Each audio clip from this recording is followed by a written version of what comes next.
Salut les devins, c'est Saiki, on se retrouve aujourd'hui pour se parler du film Dragon Ball Super Super Hero qui sortira en 2022. La date de sortie précise n'est toujours pas connue, et je vous ai déjà proposé à son sujet 2 vidéos de news, et une troisième qui prenait le temps tranquillement de vous partager mon avis sur la révélation autour du fameux panel de 27 minutes de la San Diego Comic Con qui incluait le trailer, et à partir de maintenant, place, de manière assez périodique et sporadique, à des vidéos qui feront le point sur de l'analyse, comme c'est le cas aujourd'hui, ou alors pourquoi pas de la théorie de la prédiction. Et bien entendu, lorsque de prochaines informations des news seront disponibles sur ce film, vous pourrez compter sur moi pour vous les partager avec la plus grande rapidité et précision qu'il m'est possible. En tout cas, je vous remercie infiniment pour toute la force et le soutien que vous pouvez envoyer à ma chaîne YouTube au quotidien, vraiment merci pour cela. Aujourd'hui, on va se parler un petit peu chronologie. J'ai décidé de pas rendre le sujet trop mathématique, ni casse-tête ou quoi que ce soit, on va s'en parler simplement, et ça va largement suffire pour essayer de comprendre quand est-ce que ce film Dragon Ball Super Super Hero peut se passer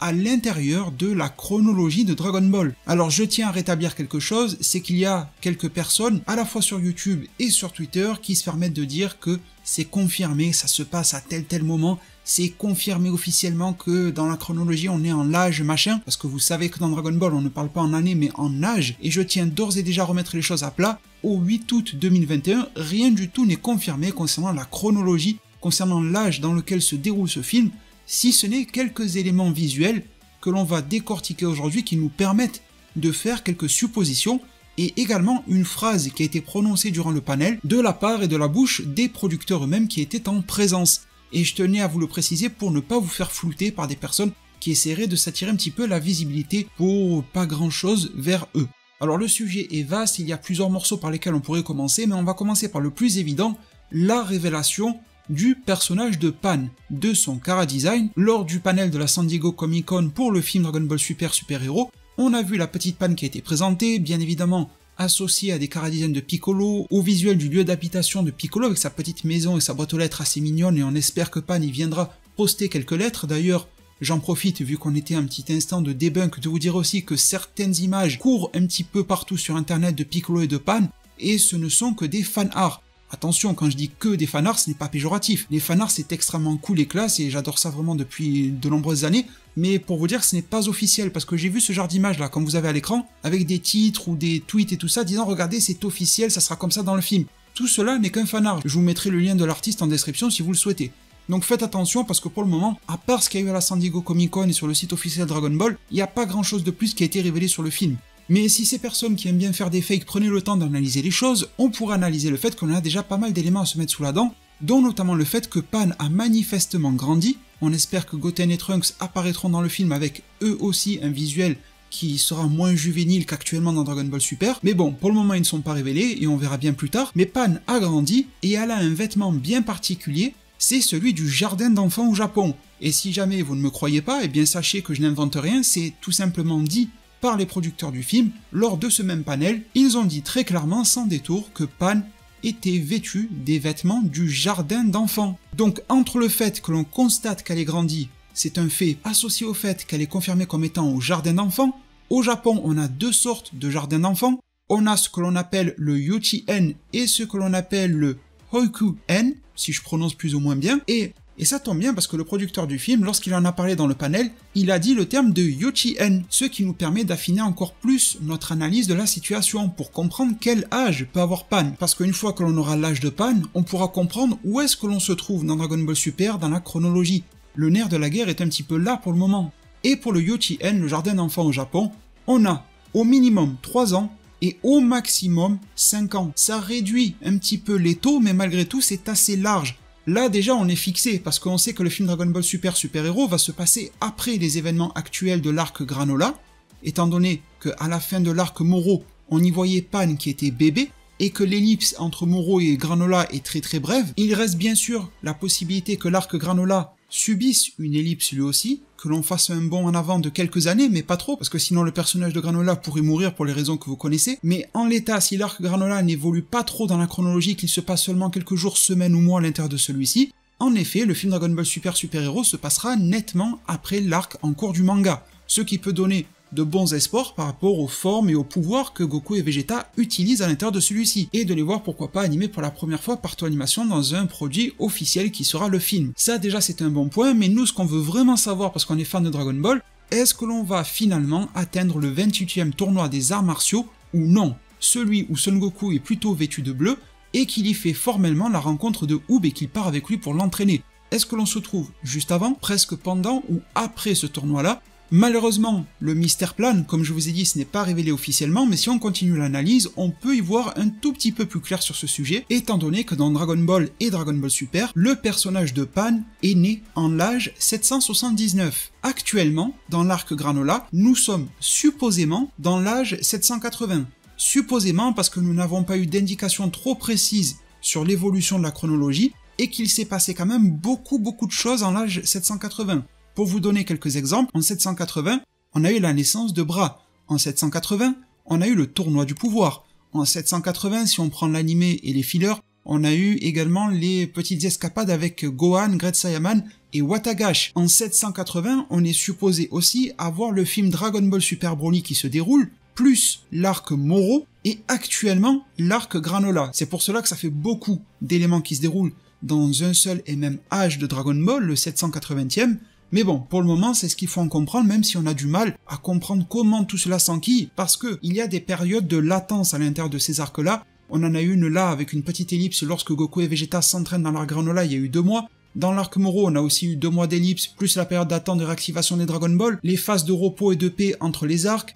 le déroulement des arcs eux-mêmes, le temps que ça a pris pour que l'arc Broly se démarre et se termine, etc. Donc on a l'impression d'avoir pas mal de choses, une année, un âge très généreux, avec des pans d'histoire de Dragon Ball importants et qui ont pris du temps à se réaliser par les entraînements et tout ça, comme je viens de le citer. Donc on a un petit peu du mal à gober qu'on est toujours en 780, peut-être qu'on aura la surprise qu'on a débordé en 781, ce qui peut remettre en cause beaucoup plus les propos de Bulma et de Goku à la fin de Dragon Ball lorsqu'ils prétendent ne s'être pas vus depuis 5 ans, mais attention parce que ça, comme je l'avais dit dans une précédente vidéo, ça peut vite être jeté à la poubelle avec un Vegeta qui se trouve aussi dans la discussion en disant mais non, mais vous avez la mémoire courte, tel événement il s'est passé en telle année donc ça fait que 3 ans qu'on s'est pas vu au lieu de 5. Ça peut très vite être remanié, mais bon, c'est vrai que pour le moment ça paraît assez flou. En tout cas, pour le moment, on va essayer de gober qu'on est toujours en l'âge 780, donc Pan a 1 an. Je vous ai dit que le minimum pour le jardin d'enfants c'est l'âge de 3 ans, donc 2 ans plus tard, ce qui nous mène en 782, sauf qu'en 782, à notre connaissance, dans Dragon Ball, il se passe pas grand chose. On sait qu'en 781, il y a eu le 27e tournoi des arts martiaux, mais celui-ci était très anecdotique, Satan s'était arrangé pour gagner,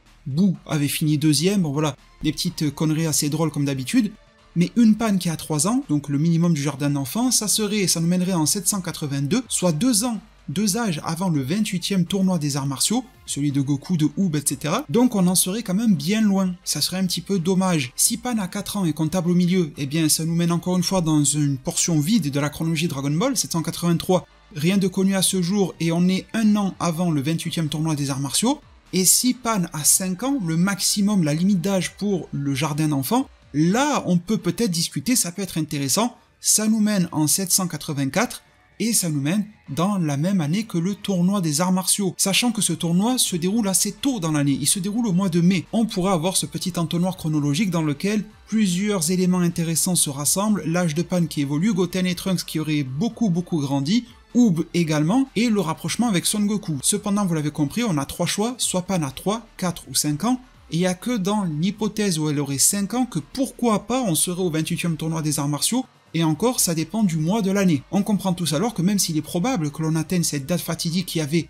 fait sonner le glas et la fin de Dragon Ball et de l'anime Dragon Ball Z original, et que l'on puisse pourquoi pas enfin le dépasser dans Dragon Ball Super, et vous savez qu'à mon sens ça serait réellement salvateur pour l'œuvre Dragon Ball Super de dépasser cet horizon-là, eh bien les chances, bien que possible, restent minces. Parce qu'il y a au moins 2 ans et demi de la vie de Pan en mode jardin d'enfants qui peuvent être utilisés comme appui chronologique dans le film Super Héros, et il y a fort à parier que l'on va retomber sur ça. Cependant, pour ne pas perdre le moral, on pourrait se dire que le film Dragon Ball Super Héros terminerait et se conclurait sur du teasing, sur de l'amorce, presque un cliffhanger, en tout cas quelque chose qui hyperait tout le monde, à savoir que les événements du film sont terminés, on a eu notre aspect super-héros, on a vu les nouveaux personnages de Toriyama qui nous ont été présentés, Pan qui a fait sa petite vie, qui aura sûrement subi les agissements d'une menace, Pan qui va sûrement nous révéler son potentiel aussi dans ce film-là. du Gohan, du Goten, du Trunks, du Goku, du Vegeta, du reste de la Z-Team, avec beaucoup plus de phases, de tranches de vie, mais aussi d'importance dans le dénouement vis-à-vis de la menace de ce film-là, quelle qu'elle soit, et au terme de ce film, qui aura donc sa propre histoire, indépendant de la fin de Dragon Ball, eh bien quelques mois passent, Pan a encore une fois un tout petit peu grandi, et le tournoi va se lancer. Le film, en fait, pourrait clairement se terminer sur le début du tournoi, du 28e tournoi des arts martiaux. À ce jour, en matière d'analyse et de la théorie qui peut en découler, c'est l'option que je retiendrai le plus, même si on peut clairement s'attendre à tout, attention. Et dites-moi en zone commentaire ce à quoi vous vous attendez à la vue des éléments, des faits mathématiques que j'ai posés dans cette vidéo. Mais en tout cas, une ouverture sur le 28e tournoi des arts martiaux me semblerait cohérente pour qu'ensuite, un autre film, un nouvel animé, le manga, je ne sais pas, mais la suite de Dragon Ball Super viendrait repêcher cet élément scénaristique qui viendrait le développer. Le film Dragon Ball Super Super Hero pourrait retisser les liens entre tous les personnages de la Z-Team, pourrait également mettre en avant les nouveaux espoirs de cette même Z-Team, avec Oob, avec Pan, Goten, Trunks, pourquoi pas les scènes de l'univers d'une manière ou d'une autre, nous faire comprendre que la nouvelle génération est en train de se mettre en place, un Gohan qui reprendrait pourquoi pas un petit peu plus les devants, tout en ne négligeant pas l'homme et le Saiyan qu'il est, à savoir un être qui est éprouvé de science. Goku et Vegeta seraient toujours au top, parce qu'il n'y aurait pas de raison qu'ils ne le soient pas, mais en même temps, ils auraient un rôle, cette fois-ci, beaucoup plus de propulsion